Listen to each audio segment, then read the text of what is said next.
Miq Top Channel, mirëdita, mirë se vini në Shqipëria Live. Do të jemi së bashku në 2 orët në vijim ku do të diskutojmë për disa çështje. Ditën e djeshme, pak pas orës 15, pati një komunikat zyrtare ku SPAK me firmën e Altin Dumanit i ka dërguar një kërkesë Kuvendit të Shqipërisë për heqjen e imunitetit të deputetes dhe zëvendës kryeministres Belinda Balluku. Kjo si pasojë e akuzave që duket se janë shtuar ndaj saj dhe përveç faktit se është marrë pandehur për tunelin e Llogaras, janë shtuar akuza të tjera. Regja do më ndihmoj pak me ky është dokumenti që shihni në pamje të parë, është pikërisht kërkesa e firmosur nga kreu aktual i SPAK Altin Dumani, i cili lë zyrën e tij në datën 18 pikërisht ditën e nesërme, dhe kjo duket se është firma më e fundit e hedhur Hetia në fund të fletës. Nëse vini re, drejtuesi i prokurorisë Altin Dumani i ka dërguar këtë kërkesë kryetarit të Kuvendit të Republikës së Shqipërisë Niko Peleshi, duke kërkuar heqjen e imunitetit të deputetes dhe zëvendës kryeministres Belinda Balluku. Vini re tek lënda, kërkesë për dhënien e autorizimit nga Kuvendi për arrestimin, heqjen e lirisë deputetit, ministrit, zëvendës kryeministrit nëpërmjet zëvendësimit të masës së sigurimit. Kujtoni se si masa e parë ishte përveç nëse kujtoni bllokimin e pasaportës së zonjës Balluku, po ashtu pezullimin e saj, të cilin qeveria dhe kryeministri Rama e çuan në kushtetuese ku dhe fituan të drejtën për ta rikthyer në detyrë si zëvendës kryeministre zonjën Balluku. Vetëm pa u tharë boja, siç tha Rama, e këtij vendimi të gjykatës kushtetuese, erdhi dhe reagimi i një ashpërsimi, shtimi mase nga ana e SPAK, si kërkesë dërguar kjo në Kuvendin e Shqipërisë. Avokati Hidayet Beqiri është me mua në studio. Mirëditë avokat, faleminderit. Na ndihmosh pak me sqarimin nga ana juridike. Milaim Zekon po ashtu e kam në një lidhje direkte. Milaim, mirëdita. Faleminderit për kohën. Mirëdita, përshëndetje. Që t'ju lë llafin ju dhe të mos ju ndërpres në vim, regjia më ndihmoni pak edhe me 2 tabelat e tjera ku njihemi me pikërisht akuzat ndaj zonjës Balluku. Belinda Balluku, lindur dhe banuese në Tiranë, e cila ushtronte funksionin e deputetit, ministrit dhe zëvendës kryeministrit të Republikës së Shqipërisë. Kjo shtetase është marrë në cilësinë e të pandehurit në kuadër të procedimit penal, pasi akuzohet për kryerjen e veprës penale, shkelja e barazisë së pjesëmarrësve në tendera apo ankande publike e kryer në bashkëpunim lidhje me procedurën e prokurimit me objekt ndërtimin e tunelit të Llogaras. Siç u thash më herët, për këtë akuzë për të cilën është e pandehur zonja Balluku, u vendos bllokimi i pasaportës dhe kërkesa për pezullim nga detyra. Pezullim që nuk u bë funksional, kjo për shkak se qeveria shqiptare me kërkues kryeministrin e shtetit Edi Rama e çoi çështjen në kushtetuese, duke menduar e duke argumentuar se kjo do të krijonte një precedent, sepse nuk duhet ta kenë prokurorët dhe gjykata tagërin për të hequr apo vendosur një ministër, kushtetuesja i dha të drejtë qeverisë dhe zonja Balluku u rikthye në detyrë. Por pas kësaj, SPAK shkon edhe më tej me akuza të tjera. Pas tunelit të Llogaras, Belinda Balluku është marrë në cilësinë e personi në hetim për dyshimin e kryerjes së të njëjtës vepre penale për 7 procedura të tjera prokurimi me objekt, plotësimi, rakordimi dhe vazhdimi i punimeve sheshi Shqiponja Lumi Tiranës, loti 1, ndërtimi i segmentit rrugor sheshi Shqiponja Bulevardi i Ri, loti 2, ndërtimi i segmentit rrugor sheshi Shqiponja Bulevardi i Ri, Shkoz, Urat mbi Lumin Tirana, ndërtimi i unazës së jashtme Tiranë, loti 4, loti 5, loti 6 dhe loti 7. Kjo ka bërë, sipas argumentimit të SPAK dhe të firmosur nga kreu aktuali SPAK Altin Dumani, të kërkohet heqja e imunitetit nga Kuvendi i Shqipërisë për të shkuar drejt ndalimit pra heqjes së lirisë së zonjës Belinda Balluku. Milaim, me lejen tënde do doja fillimisht një koment nga avokati. Si t'u duk kërkesa nga ana procedurale dhe juridike? Po, është një kërkesë faktikisht që nuk është e bazuar në ligj, në kodin e procedurës penale, nuk është e bazuar në aspektin jo se nuk e parashikon ligji, por që nuk veprohet kështu. Duhet të kemi parasysh një gjë. Nuk bëhet fjalë, edhe kur themi këto gabimet që bëhen në procedurë, nuk duam të mbrojmë aktet apo veprimet që mund të ketë bërë zëvendës kryeministrja me shkeljen e barazisë në tendera.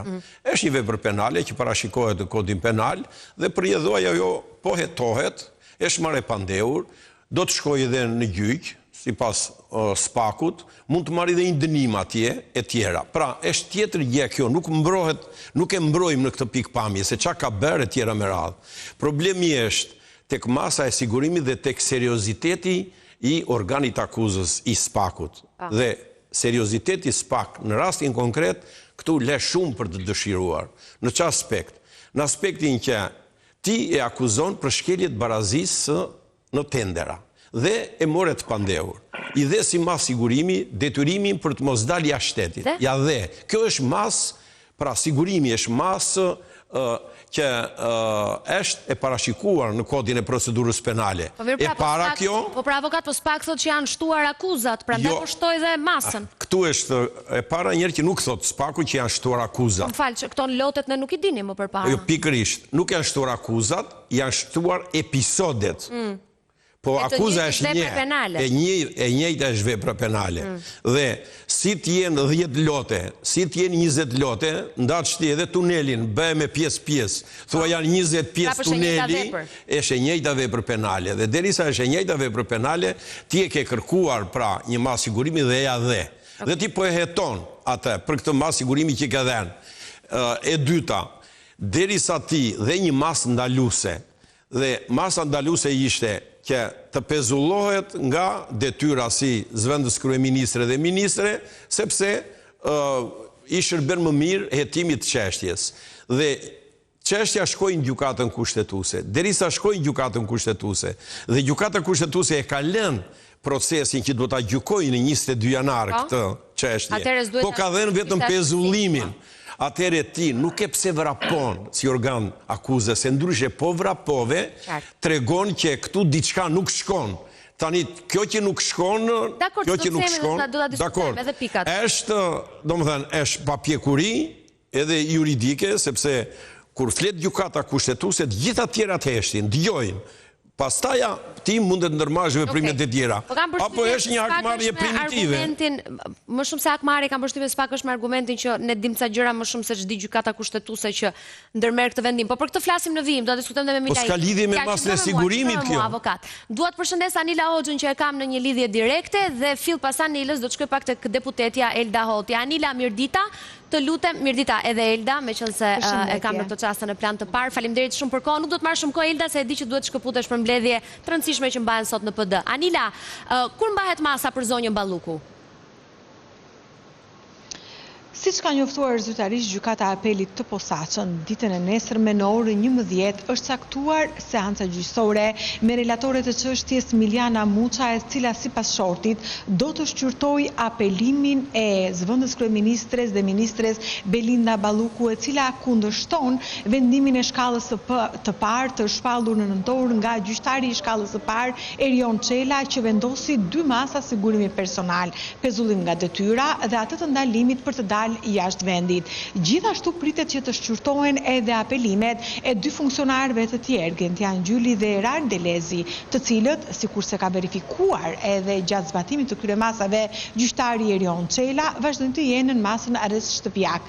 Të tretë akuzuarit, sepse atyre ju është komunikuar statusi të pandehurit për çështjen dhe për akuzën e shkeljes së barazisë në tendra në bashkëpunim me njëri tjetrin, insistojnë se nuk janë rrethanat për të vendosur masa të tilla midis tyre, se mungon rrezikshmëria jo vetëm e veprës, por edhe personit të dyshuar, e nga ana tjetër se po pengohen që të kryejnë dhe të mbajnë të ndjekin detyrat e tyre të caktuara sipas funksioneve përkatëse, dhe këtu kanë parasysh edhe detyrat e 2 drejtorëve, Eral Delezi dhe Gentian Gjyli. Por nga ana tjetër, ajo që pritet gjykata e apelit të shqyrtojë ditën e nesërme është pikërisht edhe shfuqizimi nga gjykata kushtetuese njërës prej masave, sepse gjykata kushtetuese e ka pezullimin nga detyra të Belinda Ballukut, por ka lënë në fuqi ndalimin për të dalë jashtë vendit, që është një mas tjetër edhe e dytë. Ky në fakt kjo po, dhe bllokimi i pasaportës, çka do të shohim, së pari nëse gjykata kushtetuese së pari nëse gjykata e apelit të Posaçëm me botimin e fletore zyrtare që ishte i menjëhershëm nga ana e gjykatës kushtetuese, ai ka tërhequr apo jo këtë vendimarrje dhe se si do të jetë betejë me dyer të mbyllura midis prokurorit të çështjes, si po heton, për mbi 7 tendera kryesisht në Tiranë, por edhe në qytete të tjera, dhe që këmbgul dhe insiston se janë favorizuar kompani të caktuara përcaktuara sipas tij, duke u bazuar edhe në këqyrjet në telefonin e një tjetër ish funksionari Berberit, i cili vazhdon të jetë në burg e gjithashtu është në gjykim këtu në gjykatën antikorrupsion në Tiranë. Nga ana tjetër do të shohim edhe përballjen e gjithashtu pritet që të jetë e pranishme edhe vetë Belinda Balluku së bashku me funksionarët, për shkak se kjo është vlerësim mase sigurimi personal në shkallën e dytë dhe me siguri se cili prej tyre. Pra ti thua që me gjas nesër ajo do paraqitet. Do të mbajë qëndrimin. Do jetë atje. Mundësit janë që ata do të paraqiten sepse do secili pritet të thotë qëndrimin e tij jo vetëm përmes avokatëve, por gjithashtu edhe të jap deklarata dhe qëndrime konkrete. Çfarë bën të rëndësishëm dhe të veçantë këtë proces të apelit të posaçëm është pikërisht janë dy rrethana. E para se në mënyrë të paprecedent gjykata e apelit do të shqyrtojë një mas sigurie që tani më është e ngrirë nga gjykata kushtetuese dhe bëhet fjalë për pezullimin nga detyra i cili u shfuqizua përkohësisht dhe Belinda Balluku është kthyer në detyrë dhe e dyta që e bën sërish të pazakont këtë proces është pikërisht ndarja midis orëve apo TikToku që tani më ka rënë mbas kërkesës së ditës së kaluar të firmosur nga kryeprokurori aktual Altin Dumani, i cili në orët e fundit të mbajtjes së kësaj detyre e ka firmosur kërkesën e prokurorit të çështjes Dritan Prençi për të kërkuar autorizim për heqje imuniteti pikërisht nga parlamentarët të cilët në rast se merret sërish kjo kërkesë dhe ky miratim i heqjes imunitetit do të duhet t'i lërë duart e lira prokurorit të posaçëm, i cili sërish do t'i drejtohet gjykatës në rast se ai pranohet kërkesa e tij për të hequr imunitetin, do t'i drejtohet gjykatës me një mas që ende nuk dihet nëse do të jetë arrest shtëpiak apo arrest me burg. Por kjo do të shikohet në varësi të vendimit që do të mbaj fillimisht Këshillimi i Mandative dhe ecurisë dhe frekuencave dhe shpejtësisë se si ata do ta shqyrtojnë këtë kërkesë në të cilën përpos se kryeprokurori Altin Dumani, i cili në 19 e përfundon mandatin duke kaluar stafetën Klodian Brahus, përpos faktit se janë treguar rrethanat dhe detajet të reja nga e njëjta dosje, gjithashtu i kujtohet politikës se duhet të ruaj sekretin e timor dhe të mos jap detaje nga fashikujt pikërisht për shkak të ruajtjes së hetimeve që siç kuptohet vazhdojnë të jenë në hetim këtu në SPAK. Që ca fashikuj duhet të thënë kanë dalë. Jo, pastaj avokat se dua ta falenderoj. Ke pyetje për Anilën? Jo, për ta patur edhe Anila të qartë. Po vetëm shkurt, Anila besoj qartë ai ka, vetëm shkurt. Jo, të qartë në këtë aspekt që nesër do bëhet gjyqi në apel, po gjykata e apelit nesër do të thotë që me që çështja është në shqyrtim në gjykatën kushtetuese dhe 22 janare është gjyqja atje në gjykatën kushtetuese dhe ky vendim i joni ne nuk mund ta gjykojmë, nuk vendosim dot ne pa vendosur gjykata kushtetuese, sepse varet shumë vendimarrja jonë. Çfarë do bëjnë? Do ta pezulloj dhe do presi vendimin e gjykatës kushtetuese. Okej, Anila. Nëse s'ke diçka tjetër për të shtuar? Nuk mund të parashikojmë pavarësisht së dërela debatit dhe faktit që kjo çështje është në një moment të paprecedent, sepse është hera e parë që për një mas sigurimi personal futet dhe flet gjykata kushtetuese në kohën që gjykatat më të ulta nuk janë shprehur ende. Rruga klasike që është ndjekur për herë, qofshin ata persona të rëndësishëm apo jo, është shterimi të gjitha shkallëve të gjyqësorit dhe më pas shkohet në gjykatën kushtetuese. Megjithatë duhet të mbajmë parasysh se e gjithë vendimarrja dhe se si do veprojë gjykata e apelit, unë nuk do ta parashikoja dot dhe nuk mund të them pavarësisht situatës se si por ajo që është rëndësishme zonja Belinda Balluku. Zonja Belinda Balluku aktualisht pavarësisht diskutimeve dhe lëvizjeve të njëkohshme të ndodhura edhe nga SPAK në pritje të përfundimit të mandatit të kryeprokurorit aktual zotit Dumani, ajo që është dhe që dihet tani më dhe është zyrtare është fakti se ndaj zonjës Belinda Balluku aktualisht zëvendës kryeministre dhe ministre kanë në fuqi një vendim dhe mas siguri dhe ajo është masa e ndalimit për dalje zhvendit, sepse kushtetuesja shfuqizoi dhe pezulloi vetëm masën e pezullimit saj nga detyra. Emiliana Muça t'i bjerë të gjoj palët, t'i bjerë Çekiçit dhe të flasë në emër të gjykatës apelit ndoshta duke pritur dhe shkushtetuese. Dhe këtu do t'jemi, do kemi lidhje direkte përsëri bashkë dhe ditën e nesërme për të kuptuar më shumë. Anila, shumë faleminderit për kohën.